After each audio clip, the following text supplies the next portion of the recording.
Hi, everyone, and welcome to this episode of Live with Marketers at Home Edition, a show that in its own small way has been digitally transformed over the last year or so. As always, thank you for dialing in, whether that's the office, your home office, or your bed, we will not judge. My name is Grace MacDonald. I'm a content marketer at LinkedIn, and I'm the host for your show today. Before the pandemic, Live with Marketers, this very show, had a very different production schedule. It took quite a lot of planning and coordination to get all of our guests gathered in a studio at the exact same time, in the exact same place. And this dictated who we could have on the show and who we couldn't. Being forced to start filming remotely changed things. Tuning in from home made it easier for people to appear, and that meant a wider range of guests, more expertise on topics, and more value for you, the audience. It's just one example of how digital transformation doesn't just make things more efficient.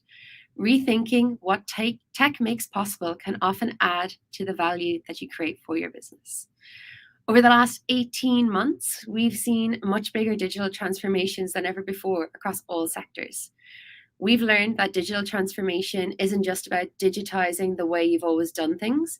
It involves businesses questioning why things are done the way that they're done, whether it's really delivering the best outcome, and if there's a better way. And that today is why we are here. Because these aren't just questions for the IT department anymore. They're questions for the marketing department.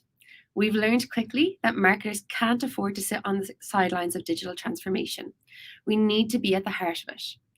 I'm really happy to have two visionary marketing leaders joining me today for this discussion, who've been ahead of the game when it comes to taking ownership of digital transformation and helping businesses to unlock it and its full value.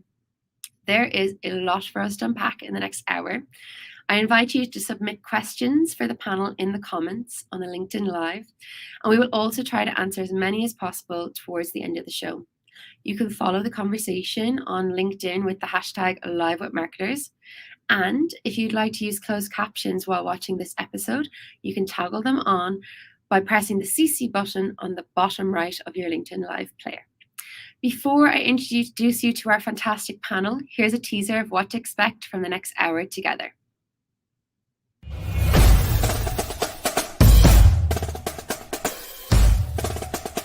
Hi everyone, and welcome to our latest episode of Live with Marketers at Home Edition. Well, it wouldn't be a virtual event if there wasn't a mute issue. There has been this fundamental shift in the way that people are buying. We expect that to continue. The top 5 most in-demand soft skills on LinkedIn: creativity, persuasion, collaboration, adaptability, and emotional intelligence. And so really what it's about working across the silos between sales and marketing and building a revenue engine that's capable of meeting the needs of the modern buyer. The key ingredient is the open two-way dialogue. We're always coming at it with a mindset of what can we improve? How do we break every client journey down into micro steps, and how do we work together to improve those? The choice you make on who do you engage with is extremely crucial. You know, technology can only accelerate what you have. And so if you have a bad process, you have bad culture, if you have bad strategy, technology is only going to accelerate that, and it's still going to be bad.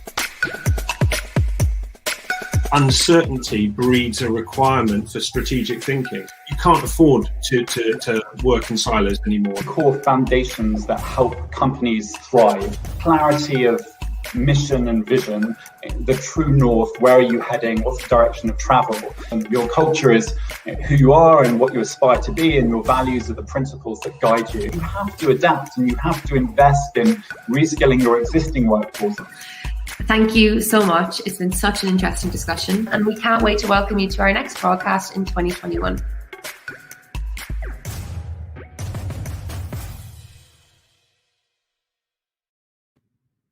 I hope you agree, some fascinating insights from previous panels, and we're looking forward to the discussion today.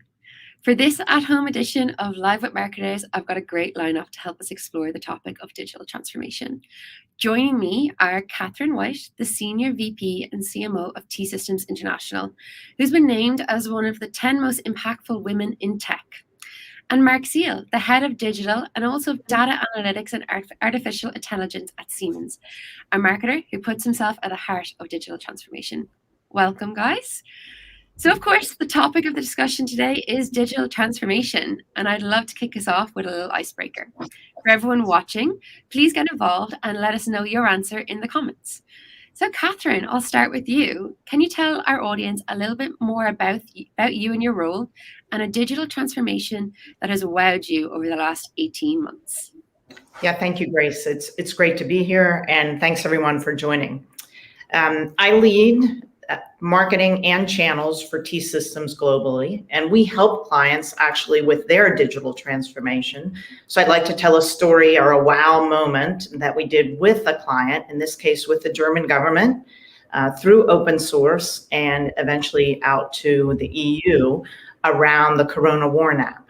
So this is an app that originally started with a track and trace function that we delivered in 50 days through this consortium, if you will, and then continues to wow me or to provide value that I didn't expect each time I open the app, whether that's through COVID vaccination or tracking even a situation that occurred in our office recently.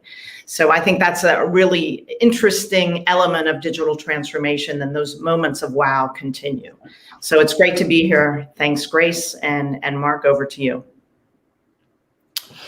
Hi, everyone. So I joined Siemens in 2016 as head of digital in marketing communications. Had some amazing experiences over the last 5 years doing that. You'll notice my job title that is displayed today is a little bit different because what we realized around about a year ago is that the newer opportunities for transformation were not just digital, but much more focused towards what we see with analytics, what we see with machine learning, and these areas. So we kind of rescoped my role a little bit and moved on to focus on the next level of what we think is the competition there. In terms of what sort of wowed me over the last year, I think it's the fact that pretty much from one day to the other, the entire white collar world suddenly started working from home and everything was fine. Not only was it sort of fine, but in a large majority of cases, we never went back. I've gone from spending a lot of time on airplanes to absolutely no time on airplanes. And not only did we kind of realize that we could still do this all remotely and fully digitally, I think, or at least in our case, we did our best work ever in the last year. So it really goes to show for me actually how some of our assumptions can be fundamentally challenged by digitization. That's great. Thank you so much for sharing, guys. I'm looking forward to seeing what's in the comments from our audience as well. I just think from running these shows over the last year and through the pandemic, anytime I've asked a question like that, it just shows the impact that marketing has been able to have on a business, on their team, but also on society. So I think, Catherine, that was an amazing example. And you're right, Mark, it's just been so quick that people have been able to completely switch over to new operating models. Completely new business models have come out and new sectors have been created over the last 18 months. I think it's just been a pivotal moment for digital transformation. But Grace, if I could maybe build on that, I think our whole notion of what time is has changed in these 18 months, from a personal life perspective and certainly from a professional life. Things we thought took us years, maybe even certainly months. I mean, we did in weeks, maybe even days. And this notion of the power of the organization to adapt, we've never seen anything like it before. And I think part of it, as it relates to transformation, is we no longer had a choice. We were sort of gifted a mandate, and it really accelerated a lot of the work we were in the midst of. That's right. And we're going to go deeper on that in a minute as well, Catherine. I think there's a lot of great things you guys have to share about that, and maybe some of the resistance to digital transformation that has lifted over the last 18 months and beyond. We'll have a chat about that in a second. As we mentioned, businesses have been digitizing more of their operations and doing so faster than ever. But are these businesses really transforming? And Mark, I want to ask you, what does digital transformation mean to you? Maybe I'll start with what it doesn't mean. It doesn't mean, a project or a function or even a job title. I think is very much a culture and an approach. And I always like to look at it as basically the act of looking at every single problem and every single challenge we have through the lens of technology, and asking ourselves at every single point, How can we challenge some basic assumptions? How can we throw away? What if everything we believed in the past was not true, and how can we rethink that fundamentally? So it's really a culture or an attitude, a philosophy, if you like. Do you think, Mark, we have the right name for it? The right aim, did you say? Name. I mean, should it be called digital transformation anymore? No, I mean, case in point ourselves. What we realized a year ago was, digital transformation. That's great, and it served us well because, sort of, to a large extent, the plane of competition out there, the plane of change, was very much digital. But in our own case, we're starting to see now that the new opportunities are a little bit more focused towards or tilted towards data. I mean, it's still digital, but it's a little bit more specific. So we've a little bit, to some extent, updated or rethought what transformation means for us. And I think that's also an important change because it's a never-ending process. And again, to what I said earlier, it's about mindsets and it's about challenges, about looking at what the opportunities are. And to a large extent, I mean, of course, most of the opportunities in the world today are digital, but that's also a little bit of a restrictive term for it. It's a great call out, Catherine. When we were building this show out, the topic of the show has come from feedback from our clients and talking to our sales teams about what are the pain points, what do we need to talk to them about, and what do they really, really need to hear experience on. And digital transformation came back. And for me, building this, I was like, digital transformation means so many different things to so many different organizations. Everyone's at a different stage in a digital transformation journey. The definition is completely different, the resources behind it. And some organizations don't even know that they're going through digital transformation. They're just going through their programs and figuring out what the end objective is for the business.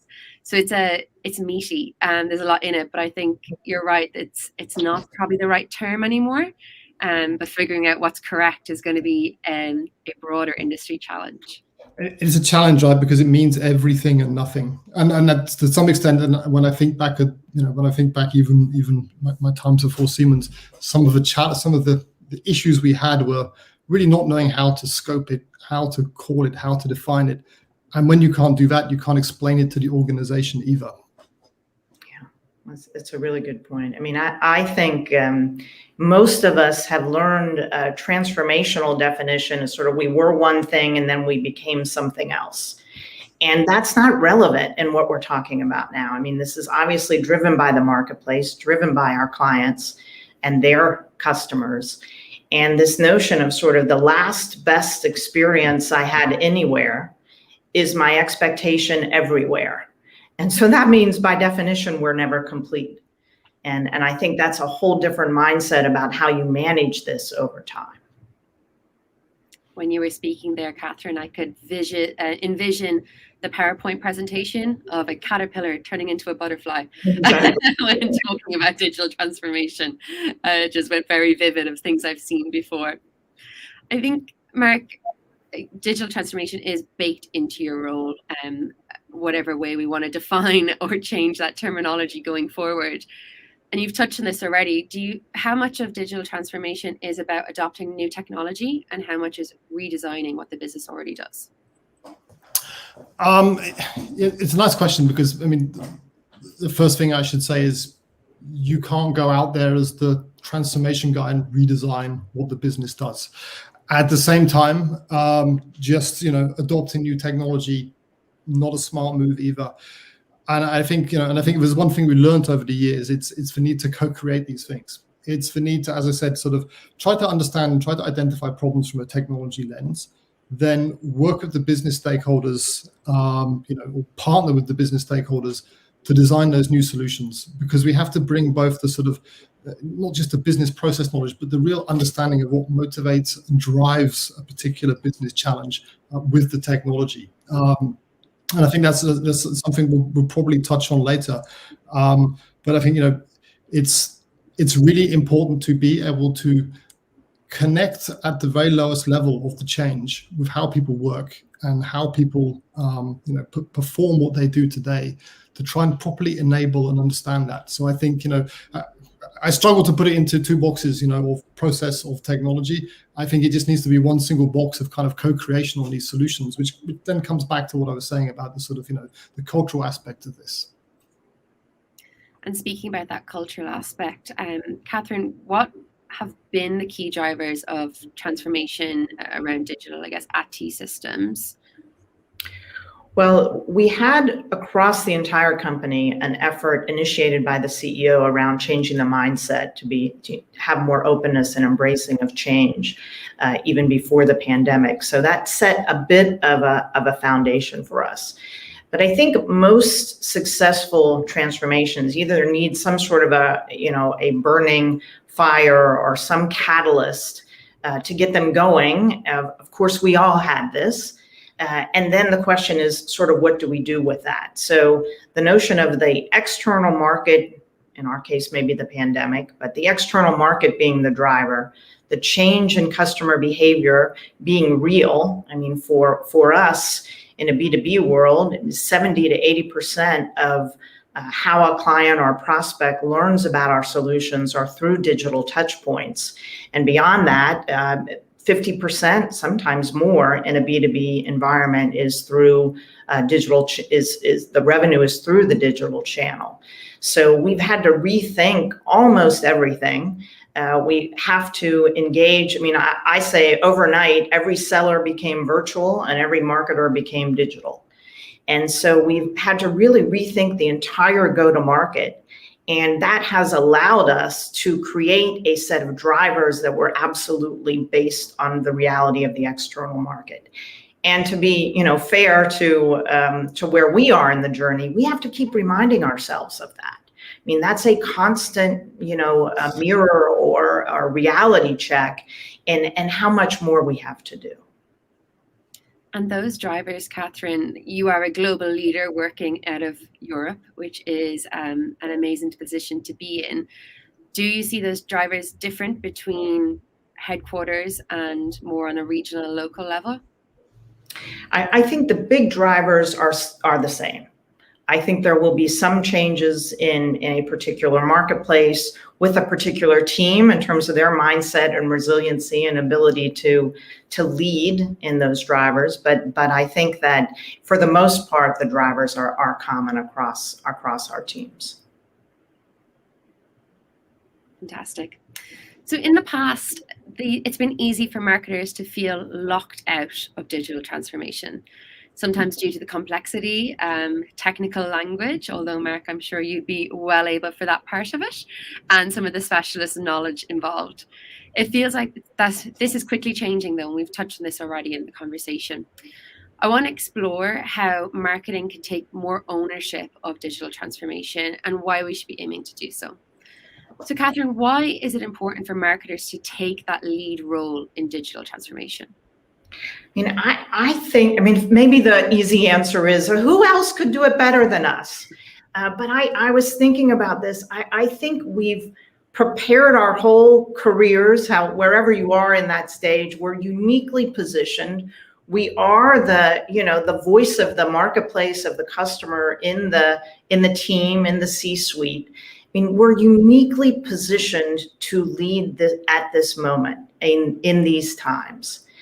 I believe that we have allowed others to define the CMO role in particular, and to some extent what marketing is, even because of the ability of defining the role. And you compare that to how the CFO role is defined, there's much more consistency there. And so I think this is also a moment that can address a problem we've had.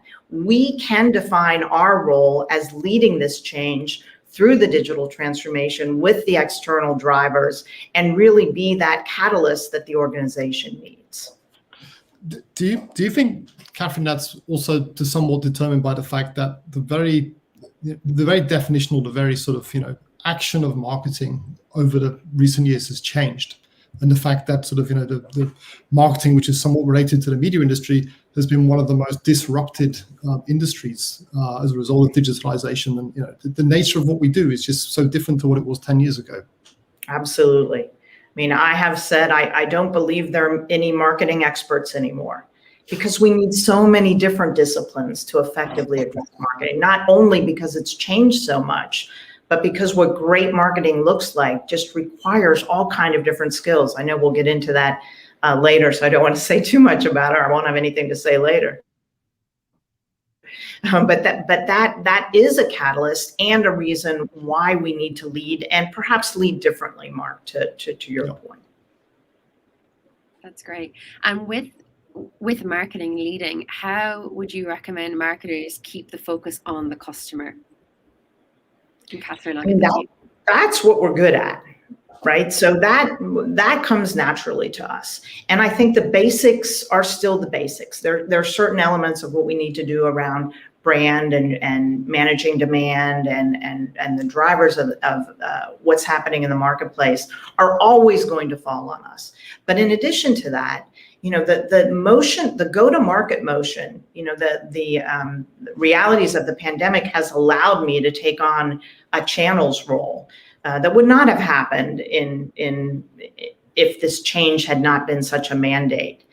But what we've seen through this mandate is, and again, it's through our eyes externally, if we can really engage with our clients and prospects in a different way, if we can really, use data to know them, not just have them, enter something only one time, but, to know things that they wouldn't expect us to know, to be able to surprise them with value.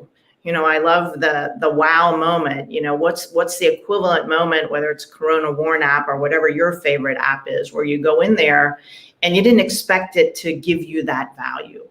And then help them with their, in our case, from a B2B perspective, with their career or whatever it is they're endeavoring to do, that it feels more and more personal, more and more helpful. If we can lead that formula, we will stay in the driver's seat. We will be the lead for the organization as these the lines between sales and marketing, the go-to-market, if you will, reshuffling blurs further. We will maintain that leadership because we have this unique lens into the marketplace. Mark, I'd love to get your perspective. There we go. Yeah, I'd love to get your perspective on this question as well. No, I mean, not to give too much away too early, but I mean, I fully appreciate what you say there in terms of, and that's sort of really speaking to our key focus at the moment. It's all about how can we know our customers better? I think that and how can we use data to do that? I think one of the biggest challenges we've ever seen is the sort of inside out versus outside in syndrome. That we are so wrapped up in what we do, and because we live and breathe our organizations every day, we easily over time become convinced that everybody is interested in the same things that we're interested in. A discussion I was in earlier was about the fact that a large number of social media posts around some of our topics just contain the words "congratulations," because we're so good at talking about what we do, and everybody jumps on that and says "congratulations, congratulations," and we believe that we're doing sort of social media amplification through that process. Whereas the real act of understanding what our customers need, surprising them with some in a good way, with some insight, and really getting close to that. That's where that's for me what the future of digital transformation is. It's about applying data to be able to do that.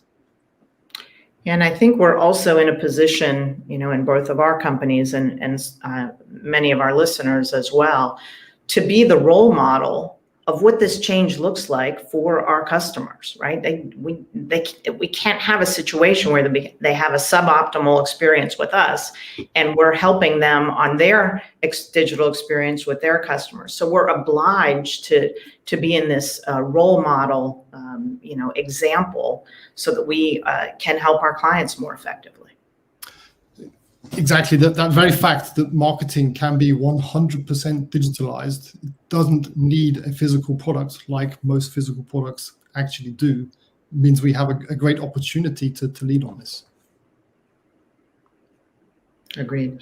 I think also it requires different kinds of relationships across the organization.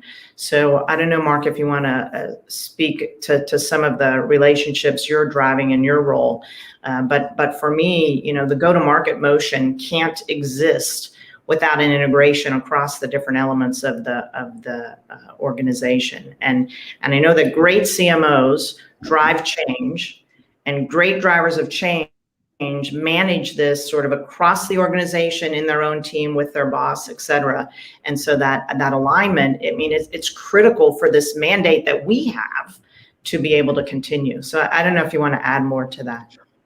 No, to the relationship aspect, I think that's really, really important, because I think if we had that opportunity to go back and sort of, adjust some of the things we did over the years, it would be very much how we manage those relationships. And I think there's multiple dimensions of those relationships. You've got the kind of, you need broad relationships from the actual sort of domain areas you're working in. So, marketing leadership, but also to the sides, to finance, to IT, where you need that, to all the other aspects of the organization which need to play into that change.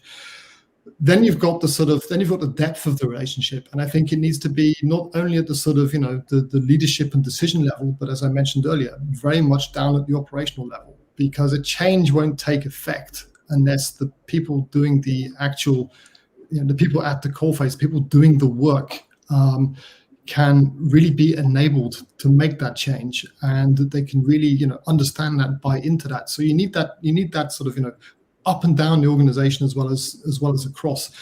Then I think there's also an important third dimension of that, which is time, because at the start of all of this, you're having a very different conversation than you're having in the middle, and sort of I won't say towards the end, because there's never an end, but as you get more mature. In the beginning, you need to create a strong vision that people can buy into, and you need to create a movement. When you're actually implementing change, you need this, I would say, very high level of empathy.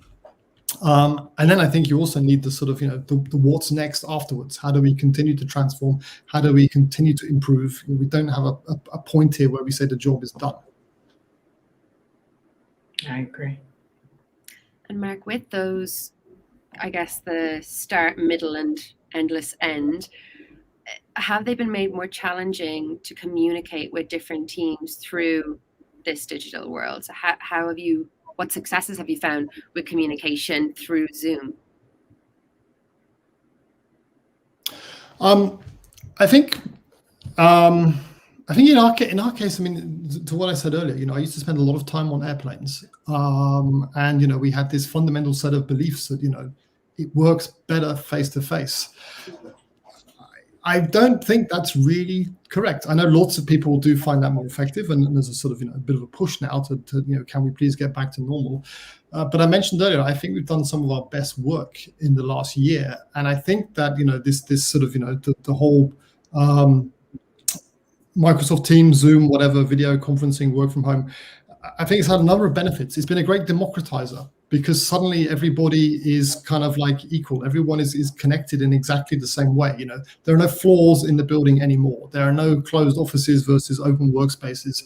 And it's also just the ability. I remember in the past, we would say, we need to get together. So we would look at calendars and schedules and who can travel where and who can travel here and look at flight schedules. Now we can just say, let's get on the call tomorrow afternoon and solve the problem. And I think once we, and it's just the ability to involve more people in discussions, it makes them richer. And I think, once we got sort of used to the tools and able to really exploit that, I think it's really opened up, possibilities for collaboration we absolutely didn't have before. I think that's not just a marketing thing, but that's something which, runs across the organization.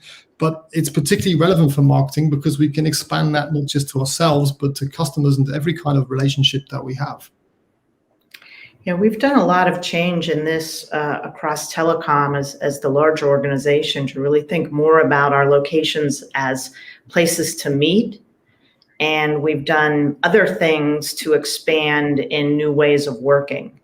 And we've looked at that from, the organization and the framework approaches, places and spaces, we call it, tools and technology, and people and engagement.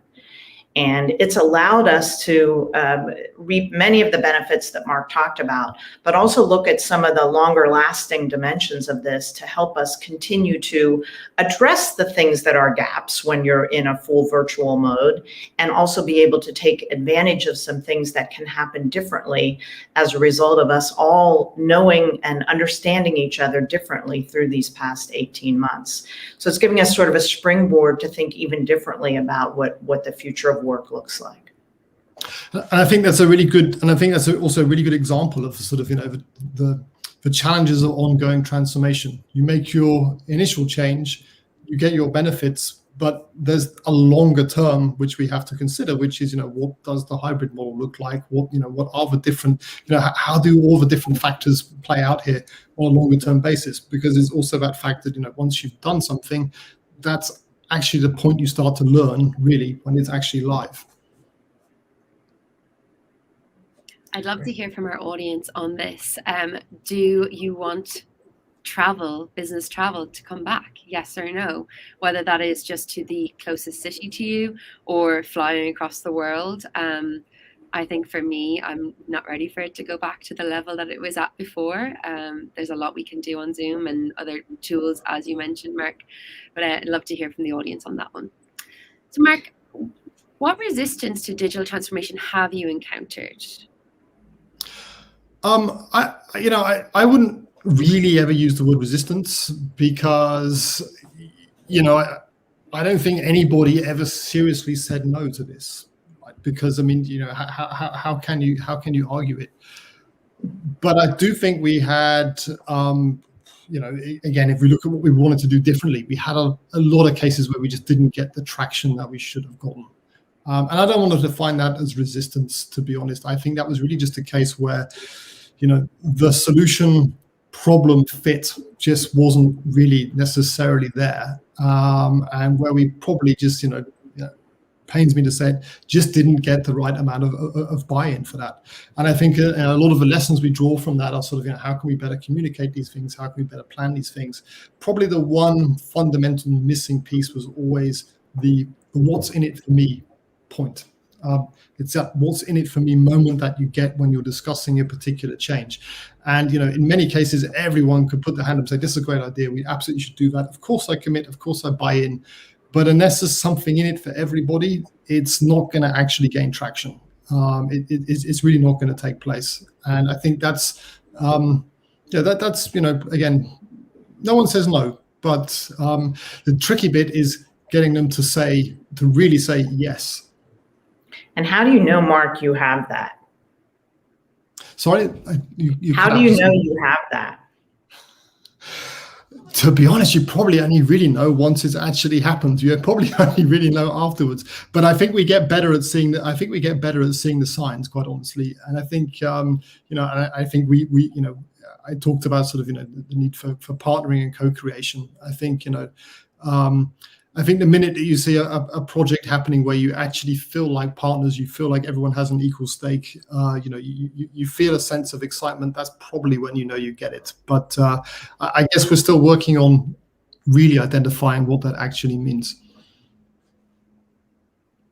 It's a human element, isn't it? That little reluctance to change that we might have. And I think we've all experienced it at some point in our careers and in our personal lives as well. And at some point, we've probably been that person dragging our feet a little bit as well. In hindsight, we can realize maybe we weren't the confident yes that someone might be looking for.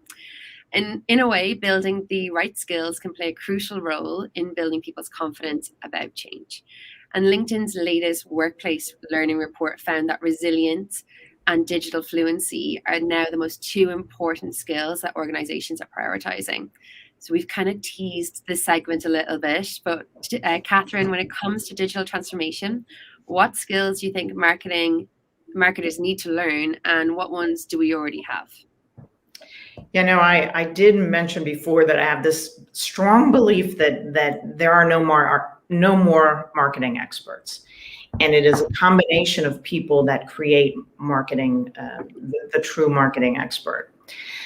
So within our team, we've looked at what skills do we want to build, create, which ones should we buy, and which ones do we partner. to achieve. And what is implied in each of those is a different time to effectiveness.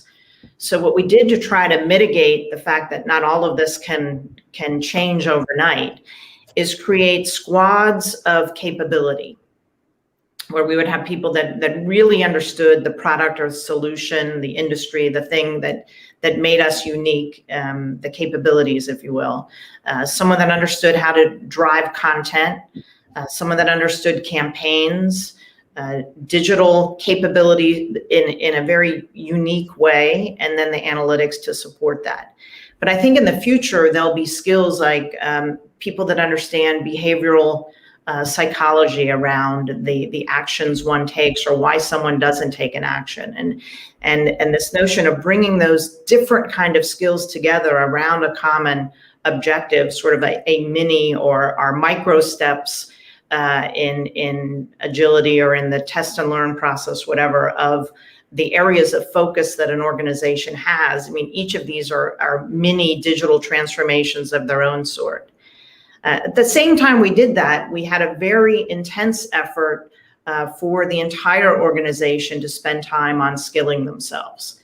And we would do, detailed work sessions every week, as well as put blockers and time blocks and recommended external courses for the organization to engage in.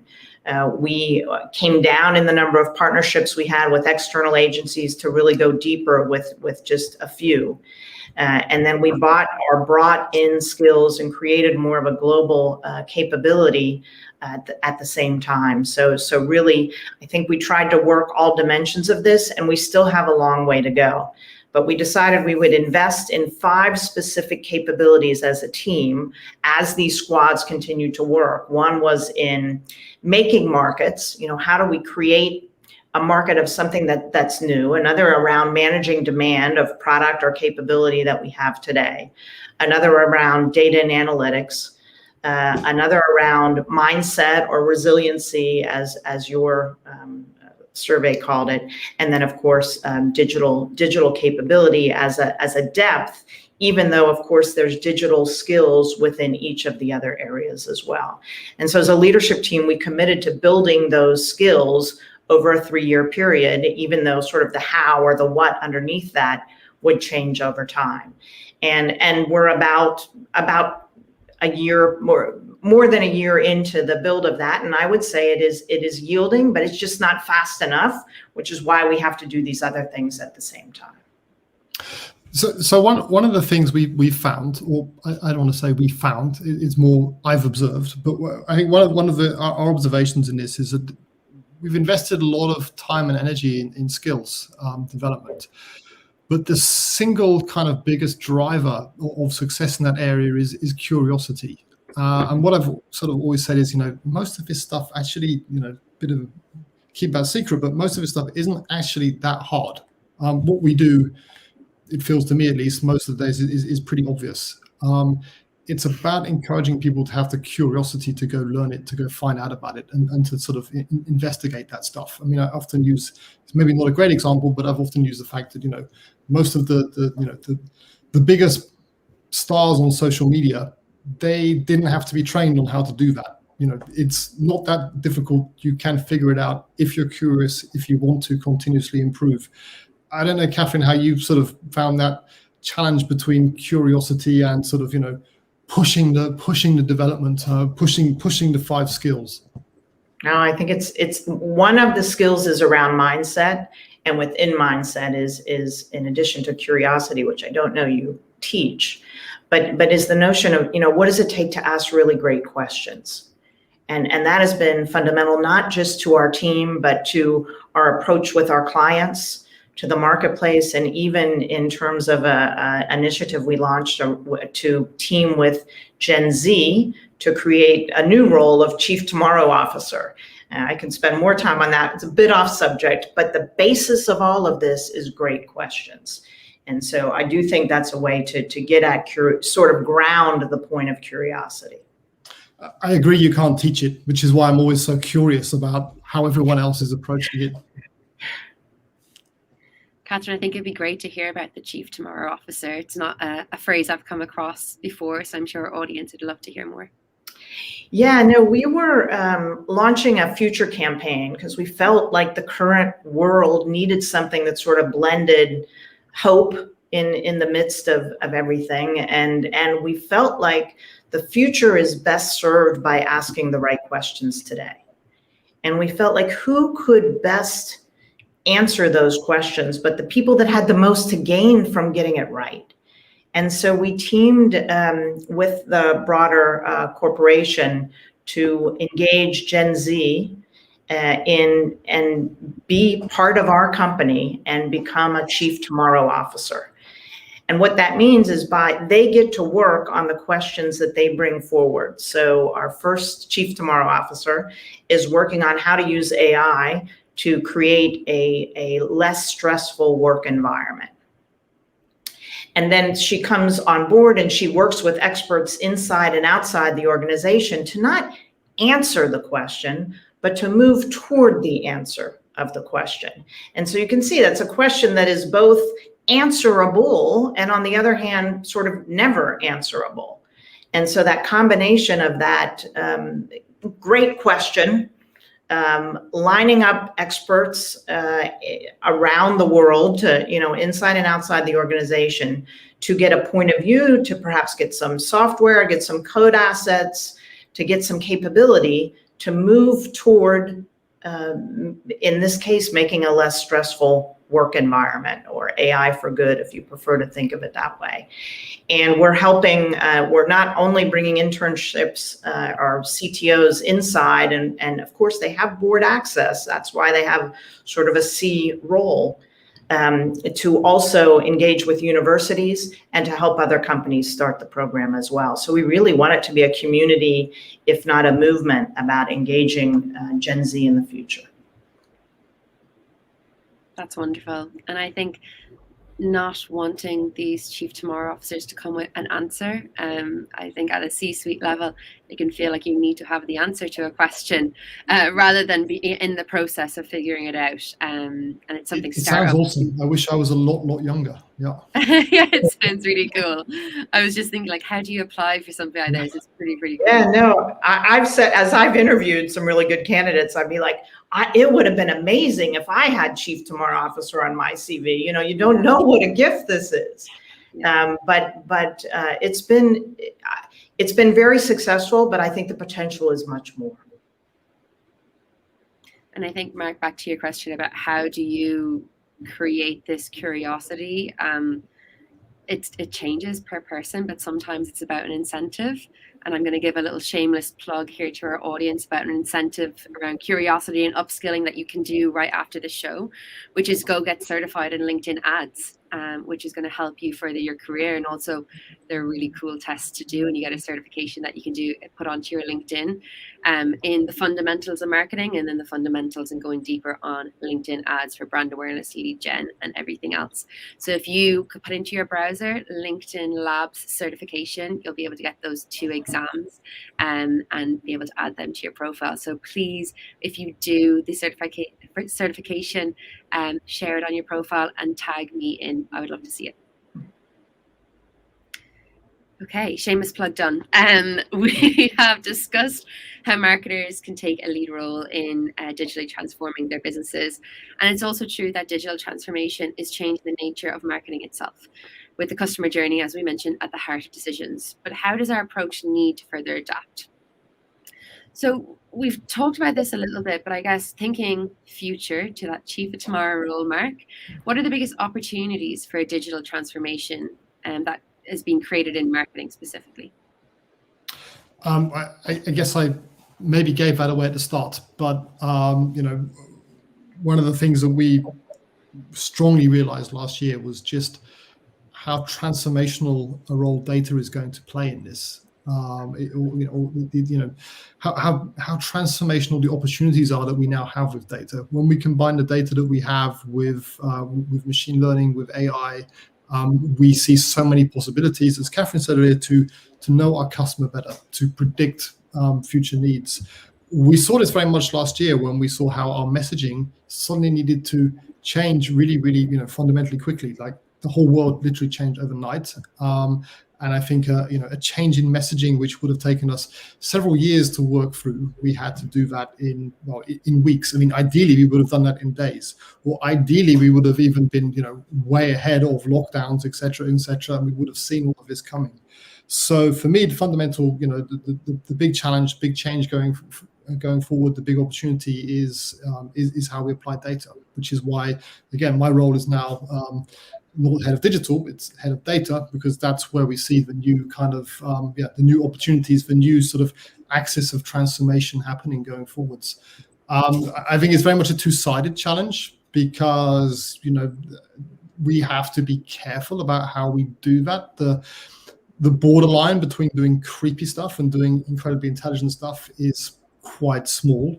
We have to be incredibly respectful of privacy and how we harvest that information. It's we have the opportunity to genuinely surprise people with our insights. People don't always want to be surprised with what you know about them. But I think done correctly, this can give us such a head start, so much intelligence, so much, there's that old expression, 50% of what I spent on marketing is wasted, if only I knew which 50%. Well, I think, we now know which 50%. We can tell you very, very well which 50% that is, and that's a huge, huge opportunity. Yeah, just a couple points to underline what you said, Mark. I think of it as a value exchange around the data privacy issues. For example, if I want a taxi, an Uber or whatever, I give my location because the value exchange is immediate. I don't think I'm sacrificing my privacy of what my location is. And I think also when we look at sort of the other point you made around data and, the improving the effectiveness of the marketing spend, I have often believed we need to move from KPIs to KPAs. Or in other words, we don't just need indicators coming out of the data and the analytics, but we need to know which are the most meaningful metrics and what action will we take as a result of having that insight. And so I think, it comes back to great questions, but when we have that ability to take action, all of a sudden the data and the metrics, the KPIs that we're swimming in, we can see the top 3 that are most meaningful for whatever it is we're trying to accomplish. And that changes completely the power of what the data and the role, what our roles are in terms of the effectiveness that we can have. So I think for me, that's really when we've turned analytics into a power tool for us, as opposed to, an informational asset. I mean, I agree very much. I mean, I'm incredibly skeptical always about the concept of KPIs, because most of the things that we do are so complex that you cannot boil them down to just, a couple of individual measures. And when you do that, then of course what happens is, everyone is really smart, right? So they optimize around those couple of specific things that you've chosen without seeing the bigger picture. And I think for us to sort of, the real sort of, the approach we've taken is to look at it not in terms of, how do we go broader on the data that we get, but actually to take a different axis and look at the time aspect. When we first began to get into this topic, I remember, some years ago being very pleased that 6 months after doing something, we'd captured data and we'd said, oh, that didn't work, we won't do that next time. And then we said, okay, guys, this is what the roadmap is going to be. We just did something great for the first time, and that we were incredibly honest with ourselves and said that didn't work. That's a big cultural step to take. But the next step needs to be that, a week after we do it, we have the data ready and we can say, well, let's stop doing what we're doing. Right. What we really want to get to is real time, which means, a couple of hours after you start, we understand that there's an issue and we can optimize that, instead of just giving all the money to LinkedIn for nothing, for example. But we also then need to take that timeline even further back, and we want to be predictive. So we want to know, should we even start thinking about it, or should we start thinking about something else? And I think that's one of the challenges in data, that it's a word which is thrown around everywhere, and everyone loves data. No one can say no to data. But how good are we at really understanding what we're doing? And that's not just from the sort of people using data, that comes from us providing data as well. I mean, one of the other things I've said is we're incredibly good at giving answers to things and using data to give you answers. We can tell you so much. What we're not good at is knowing what the questions are. And that comes back to the KPI thing, because everyone can say, well, here's my free KPIs. But if you really want to be smart about data, you've got to think of, what are the questions? What is it you want to know? And then we can tell you that. Because if you have a genuine question about what you're doing, and we can be smart enough to give you a genuinely good answer, that's when we actually do get smart. Fully agree. This has been a great discussion. I do want to give some time to the audience to ask any questions as well. So just a reminder, you can put questions in the comments or use the hashtag #LiveWithMarketers. One more question from me before I pass it to the audience. So Catherine, I'm going to go to you. Before this call, we discussed how sometimes in reality, digital transformation activity isn't always going to have the desired impact. And can you share a time that things maybe went off path and what you learned from that experience? Yes, I'd be happy to share hundreds, thousands of my closest friends of the mistakes I've made. Look, I think it comes back more broadly to assumptions. I assumed I had alignment with the team, with my peers, with my CEO even. I assumed I had the skills, or we had the skills and the capabilities in place, or even I assumed we had the data, to some of Mark's points. And what I have found that we're able, that's why I asked the question on Mark, like, how do you know you got them? Like, how do you know they're really lined up? I think we see our failure points faster now in our test and learn kind of approach. But I think a little bit of assurance, a confirmation of that alignment up front, or the lack of that has cost me time in the full transformation. But a little more time up front, I think, could accelerate the impact going forward. So that would be my recommendation. A little bit of time up front will really accelerate, even in the test and learn phase, to be sure we really have the alignment of all of the assets that we need, not just people, but most importantly, people, to successfully drive even the small steps of transformation. I would just say there, Catherine, thank you very much for validating that it wasn't just me or just us that made exactly the same mistakes. It's obviously a universal thing. So I can fully relate with what you say there. Thanks. Thank you for sharing so honestly as well, Catherine. Really appreciate it. It's a fantastic discussion, guys. Thank you so much for being so candid. I'm going to jump to the questions now from the audience as well. So one that actually came in, Catherine, is just around what you mentioned, KPI there, or KPA, sorry. Yeah. Someone asked, what is that? What is a KPA? I mean, I made it up, so probably shouldn't Google it, but it's I say key performance action. So to go from an indication of something to something that when you have that insight, you're going to take real action. And an example of, I was using it to optimize the marketing mix, and I found out of the 30 different KPIs I was looking at, there were actually 3 that if I knew the answer to those, I could optimize the outcome. And that to me is a specific example of the long list of KPIs to the short list of KPAs that will then drive the impact. That's exactly, it's what we tend to call the so what aspect. We're very good at presenting data. Then the question I always ask is, well, so what? What are you going to do with that information you now have? Mark, you have touched on this a few times. There was a question from earlier in the show about when's the end point of digital transformation? And as you mentioned, it's endless. But how do you think about putting a timeline on it when you're talking to other stakeholders? Is there a minimum amount of time you would give? I've always resisted that. I've always resisted looking at that as a sort of as a program or whatever, which is always a challenge when I talked about relationships. And I mentioned finance because that's a really crucial relationship to have in terms of understanding the economics of what we're doing here and the fact it doesn't fit in a normal business case spreadsheet. Because if you really look at what transformation is about, it's about improving ourselves. It's about being better. It's about responding to sort of changes and opportunities in the world. And the world doesn't stop changing, and technology doesn't stop presenting you opportunities. So, and if you consider it as the fact that, we're all in competition, the purpose of transformation is to make sure that we can compete with the outside world. The competition isn't going to stop, so your drive for change shouldn't stop.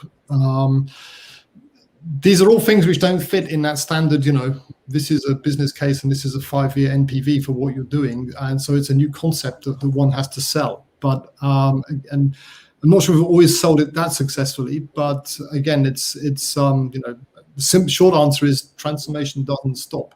Maybe it's not called digital transformation. Maybe it's called, I don't know, maybe in 5 years we'll find some new buzzwords for it. We'll need to, because everyone is getting kind of sick of digital transformation.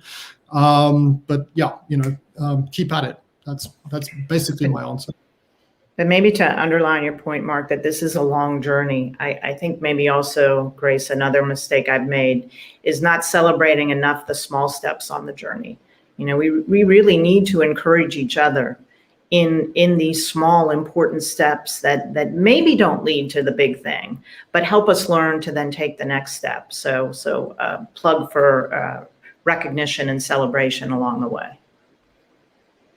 Great. And there's a question here from Elton. We have touched on some of this, but I think it has inspired a good question here is, how can you measure digital transformation outside of revenue effectiveness or revenue impact?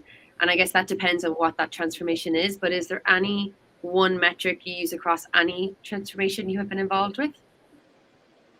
And Mark, I'll give that to you first. Oh, sorry, for me. Okay, yeah, so I was being too polite there. Okay, try and give a short answer to that one. I mentioned KPIs earlier, and the fact that, it's complex things don't tend to work well with simple measures. One of the things we did a couple of years ago was we, sat down and thought about how would we know what transformation really looks like? How would we be able to define it in a simple way so we know that, so we could say, yep, that worked or that didn't work. We came up with a pretty simple measure of that. We said, or two pretty simple measures, which we thought would sort of capture the whole umbrella of what we were trying to do. And we basically said, okay, we know we've transformed if we can take 50% of the cost out of what we're doing, and we can improve the results by a factor of 10, whether those results are engagement or however we look at it. And then we boiled that down into the simple kind of 50% 10x approach, which had the nice aspect that everyone could remember. Can you apply that as a business case and really measure that? No, but it tells you where you're going and it gives you an ambition level, and it says, look, we need to look not at incremental change, we're looking at transformation. If we're thinking big enough, sure, in most cases you can take 50% out of the legacy approach of doing something. And if you're really clever about the way you use digital, look at the opportunities out there. 10x is achievable. Did we make it? In some cases, yes, not all cases, but it served as a useful ambition level. And I love that, because I was going to say, if our metrics are for us, we won't lead it for the organization. These have to align to the business objectives, to client sat or customer NPS, however you measure that. It has to be on business outcomes, or somebody else is going to lead it for the organization. So it has to somehow bridge to that. Great. And I'm going to give one more question because we are coming up to the hour. I will say we have had a lot of questions for you both. So you've inspired a lot of different thinking, and they're all very different, which is great to see. So thank you again to our audience for submitting questions and staying with us for the hour. Apologies, we won't be able to get all of them, but hopefully we've been able to cover your question in some of our answers. So the final one I'll give you is from Taha, and it's about how much time do you need to be spending on transformation versus traditional daily work? And Catherine, I'll go to you first. Well, I don't really think there's a difference in the way I think about it. I think the market has changed. Our clients have changed. We must change. We have to be at least keeping up with that change, if not leading that change, and certainly leading for the organization. So I think we repurpose what we might consider traditional to what can we do to improve? What can we do to test and learn, to apply these techniques of agility into our roles so the traditional becomes transformed? And in that way, we'll continue to lead.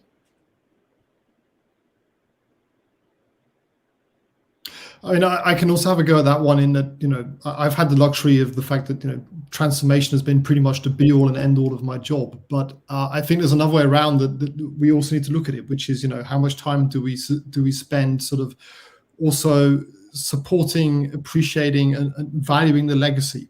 Because the way the legacy of how we do things, and it's a luxury when you come in and say, right, everything's going to change, we're going to get digital, we're going to transform. You can't do that. You need to understand there is actually a business which is running here, and if you stick a fork in it, it's not necessarily going to do great things. So I think, and that's also that's been a good learning for us. Good point. A great question for us to finish the show on, I think. Thank you so much for your time, guys. It's been amazing to have you here today. I've really enjoyed the discussion. It's been a lot of food for thought in the next parts of my content plans with digital transformation. I want to say a huge thank you to our audience who joined. We are very aware we're spending a lot of time on screens, and we really value your time and your commitment to this show. So thank you so much. To my background crew who have made all of this show possible, and to everyone involved in the Live Marketers program, thank you so much. Until next time, stay safe, and we're looking forward to see you again on the next at-home edition of Live with Marketers. Goodbye.